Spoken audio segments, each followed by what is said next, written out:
This video is brought to you by HalloCasa. Our tool transforms independent local real estate agents to global real estate agents. Create your own profile for free and get contacted by international investors. Sign up with the link in the description. Hello and welcome everyone to our 189th session of HalloCasa. My name is Michael and today I'm talking to Brad Greiner from Aire Homes. Aire Homes provides luxury short-term rentals and full-service property management in South Carolina. And I'm very pumped to have you on the show, Brad. I always love to talk with people from Los Angeles area and also from people who are running businesses in Palm Springs. Why don't you introduce yourself to our audience? Hi, my name is Brad Greiner. Oh, you said South Carolina, which is on the other coast. Southern California, they sound exactly the same, especially from someone from Switzerland. But yeah, so I'm Brad. I'm the founder of Aire Homes and a real estate brokerage called Aire. I started as a homeowner myself. I had one home and I couldn't pay the mortgage all of a sudden through a number of issues that happened in my life. And I put it on Airbnb. And this was probably about 14 years ago. The industry was brand new. I put it on Airbnb and I was amazed at how fast it started renting out. And I was producing films at the time. And I started to realize, oh, wow, there's a whole business here. And that was probably Airbnb was 2 or 3 years old when we really got into it. And then what ended up happening is just very natural is a guest would stay and they would come and they would love their stay. And then they would come back and say, hey, I just bought this house in LA. We're going to live here 3 months out of the year. We live in Spain the other 9 months. Can you manage it when we're gone for 9 months? So that was our first client. And then it just kept growing and growing from there. We've been through the rough years of Airbnb where there was a lot of party homes and a lot of guests that wanted to have parties, especially here in Los Angeles. We went through all those rough years. We've come out of it stronger than ever, and we're growing faster than ever. We had to get our operations down proper before we could think about growth. And that's really what we've been focused on for the past 4 years since COVID. And now all of a sudden, it's like we're growing again really well and really fast. And I think the thing that's changed is we've always focused on 5-star experiences for guests. And now with algorithms controlling our lives, Airbnb's algorithm, VRBO's algorithm, they recognize that we're doing better work than the competition. So our homes are starting to appear at the top of the search results. So we have metrics that prove that like we're doing better than other companies. And I think when people rent an Airbnb or a vacation home, they sometimes stop renting because they have one bad experience that leads them back to hotels. And so I think what they realize when you're booking with a professional property management company, we're basically like a hotel chain at this point.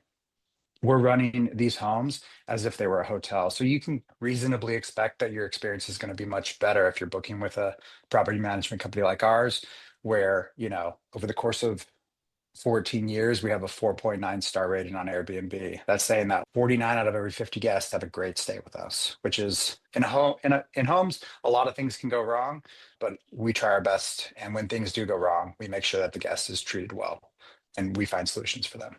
You only use Airbnb and your own website, or do you also have other portals where you get the leads from? Yeah, so there's been a lot of companies that have come and gone over the years. The main ones right now are Airbnb, VRBO. Booking.com is supposedly investing in the industry, but we don't have success on that. I think maybe because we're higher end, we don't do well on Booking.com, but we're on there. Google Travel is starting to take off. That's something that we're using now. We just took a booking this morning from Google Travel. And then our own booking website through our property management software called HostAway. So they aggregate all the data and then push it out to all these different sites. You basically do service apartments, correct, for luxury homes. Is there anything apart which should be mentioned as well if I create like a one-liner for Aire Homes? Yeah, we're managing homes and condos. And I would say that a lot of our homeowners, they use their homes. These are real homes. Sometimes we help with the interior design of it, but oftentimes like this is a homeowner that lives here part of the year and then travels. And as opposed to you walking into a sterile Airbnb that feels like it's just Wayfair, IKEA everywhere, nothing wrong with IKEA, but just like IKEA everywhere, that's not really what we're doing. Like our homes have character, a feeling to them. Like I think another thing about me too is I started as a homeowner. I'm still a homeowner. So I have both perspectives where I have the perspective of a homeowner and I have this perspective of my company where I'm running the company. But like this art right back here, I got these in Mexico when I was traveling. And I don't tell our homeowners to go out and buy generic, boring art.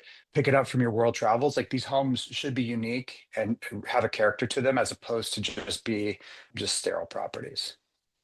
How do you source the inventory? Do you get inbound leads or do you have an active sales team who picks and chooses and then says, would be nice to have actually listings in this area or this type more in our portfolio? Yeah, this is a long-winded answer maybe, but we around January, we redeveloped the website. The website came back and it was terrible. It was worse than our website was before. There were so many things wrong with it on a deeper level about SEO and everything. So at that time, I took the website, I got onto ChatGPT, I ordered ChatGPT Pro, so I had the main Pro account, and I started to ask ChatGPT basically, how do I become a web developer? What's wrong with my site? What do I need changed? So that was January through April. And for 4 months, you can ask my team. I was like, team, you got to take care of everything else. I'm working on this. And so it took me 4 months to learn everything about web development. And since then, we've shot to the top of the Google search results. I don't want to go into exactly how we did that, but I know what we did. It was my philosophy is that AI, you need to tell AI everything about your company. You need to put it online. If you're a company that says, call us to discuss our commission rate, AI doesn't like that answer because they don't have a solid answer to give people. Whereas when you put your commission rate online, you tell them exactly your fees. When someone asks, Google AI overview now does this. When someone asks, hey, what is the typical rate that I should be paying for property management? Google AI is going to recommend our company more than other companies because we have those numbers now online. So we've put transparent pricing online. And to answer your question about sales, my company has been through the ups and downs. I had to go through a layoff last year. And at that time, I took over sales. Since going through this entire web development, redevelopment, if you will, leads have probably 7 to 10x. And so we're we used to get 2 or 3 quality leads a week. Now we're getting 10 to 15. At some point, I'm going to have to hire a salesperson again. But I've enjoyed taking over sales. And I think that as a founder of a company, I think I used to think that sales was like, I had this used car salesman mentality that like sales was this like tacky, creepy thing. But what I've realized is that really sales is everything. And so I've taken over sales. Eventually, I'll hire somebody. But for right now, I've been enjoying doing it. How do you ensure the quality? Let's say managing your own apartment or your own listing, which you own, is one thing, but then implementing processes and quality checks and making sure that the operations are running. How do you make sure that this is basically on top of the game all the time, every day? Yeah, it starts with having a good team.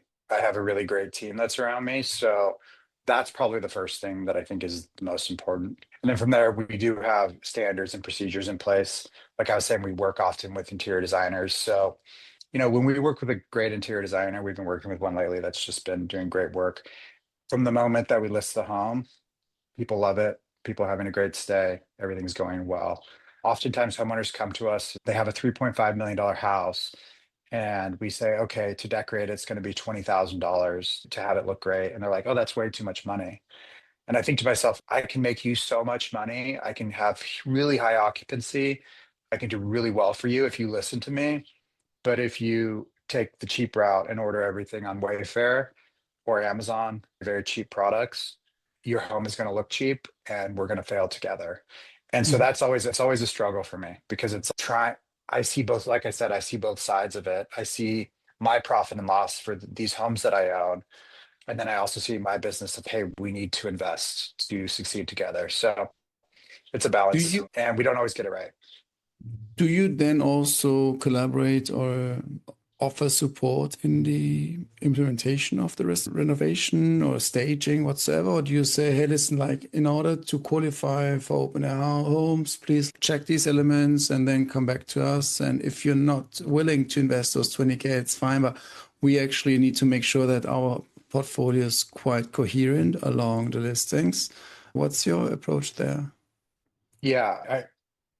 If a home is not up to our standards, we're going to have to say no because I've been doing this long enough to know that we're going to fail. And what I've learned, what my team has learned is that like working with unhappy people, if guests walk into a house and they're unhappy, it's 10 times the amount of work than walking in and they just love every moment of it. I think we're once again growing so fast that like I can start to not necessarily have higher standards, but stick to our standards. And if you don't want to work with let's just say we're the Four Seasons of the industry in short-term rentals in Los Angeles. If you don't want to work with the Four Seasons, then go work with a Hilton. Like you can go work with the Hilton, and the Hilton is just fine.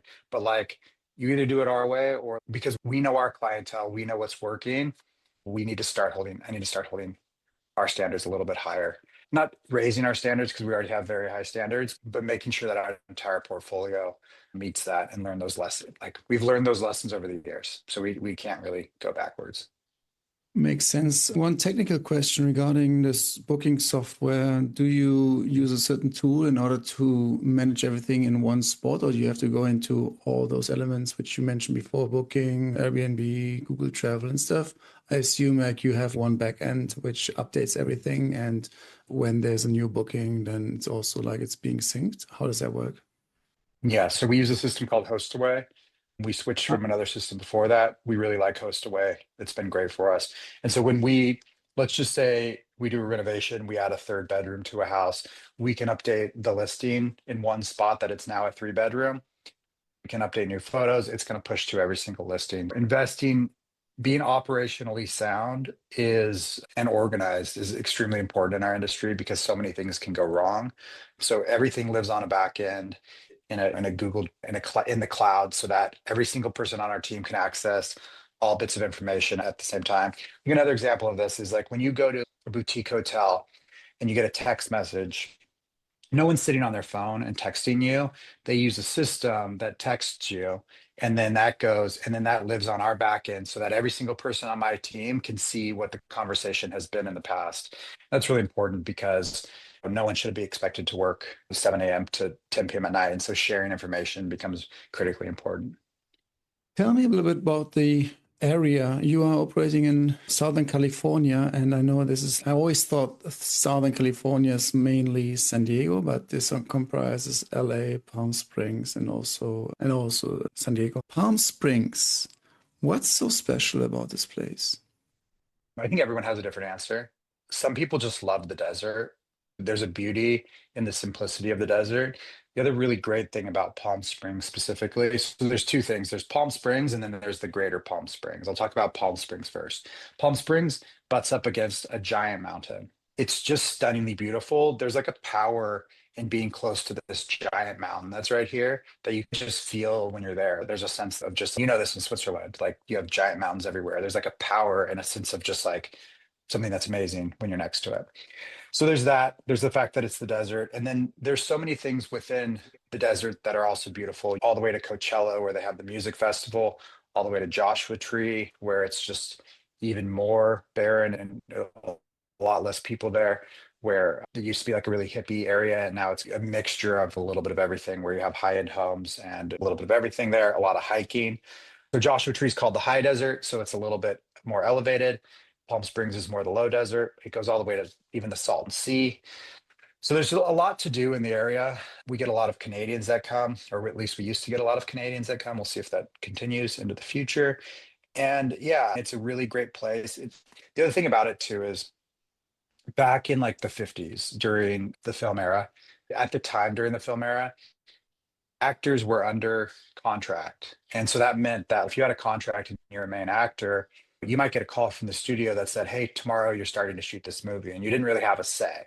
So you could only really travel a certain distance. So the furthest they could really travel and feel like they're in a completely different world was traveling to Palm Springs. So it really became this like celebrity capital when back in the 50s, when people had to stay close to LA because they were under contract with these studios. So it's always had this mystique about it of just like where the rich and famous went to kind of party and get away. Do you plan to expand to new places around that area where you say this actually goes along our, again, coherent ideal customer profile, coherent inventory, and where would that be? Yeah, so I've seen a few companies in our space raise an insane amount of money and kind of go nationwide. I was born and raised in Southern California. Like I love it here. If we are going to expand, it's going to be down to Orange County. That's where I'm from. So that's about an hour south from us.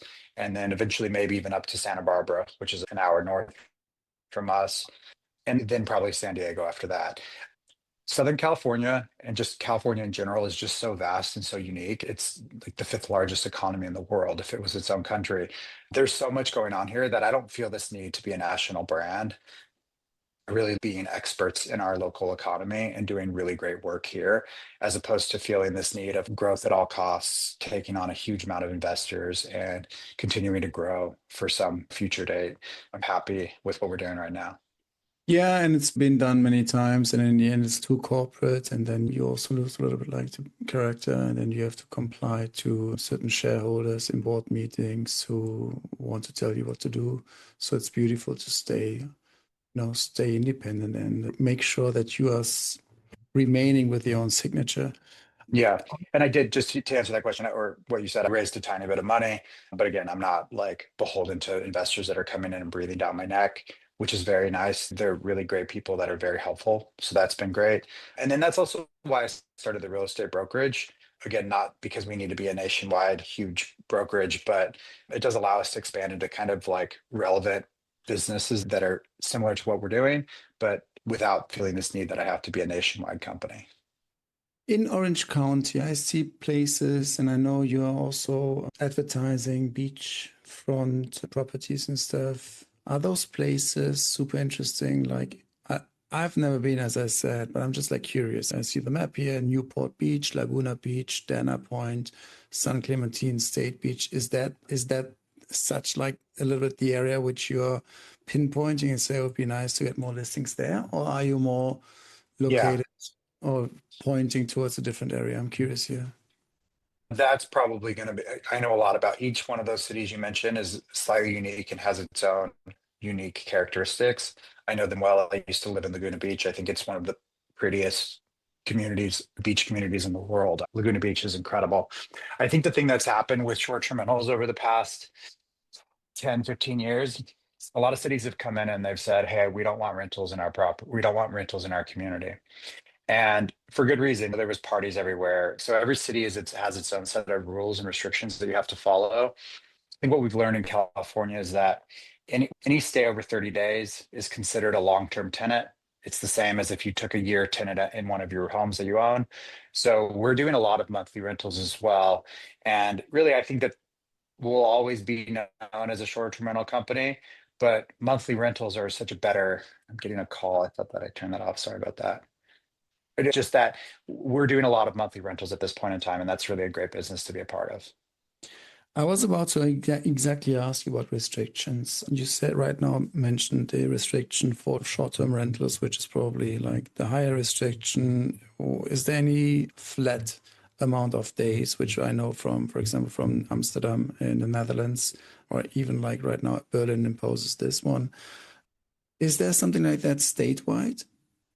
So the law in California is that any stay over 30 days, they're considered a tenant and not a guest. So Mhm. as long as any stay in any HOA in any building anywhere is over 30 days, it's completely legal no matter what. The moment that a stay is under 30 days, typically each city charges its own set of TOT taxes, like transient occupancy tax, or in Europe, you'd call it a hotel tax. Every city is different, but they're typically around 9 to 14% that the city is collecting from short-term rentals. So there's a balance here because the cities do like to have this extra money that's coming in from short-term rentals. But at the same time, they have residents that there's a very few local residents that are very opposed to them, which is understandable. So it's just really finding that right balance. And every city is a little bit different. But there's no cap. You can do all year long, fully short-term rental as long as each stay stays below 30 days. Yeah, in Los Angeles specifically, there's a permit that you can apply for and get called an extended permit that allows you to do year-round short-term rentals. Basically, you have to show that there's been no nuisances at your house, and then you can apply for that extended permit that allows you to do short-term rentals per year. This is on a city-by-city level. Not on the state has never come in and said anything specifically that one way or another to ban them or to allow them. So it's on a city by city level. Talking about your brokerage a little bit, if let's say jump and change your glasses or your hat and your thinking and go back to be like the CEO of your brokerage. I know you're not an agent, but still you have a lot of expertise also talking about open air homes. Is there any advice and tips you would give someone if he says, hey, listen, like I am considering to buy and I might be traveling around and it would be nice actually to also rent out. What would be tips for you if for such an investor who says, yeah, mortgage and I need to get like pre-qualified and et cetera, et cetera.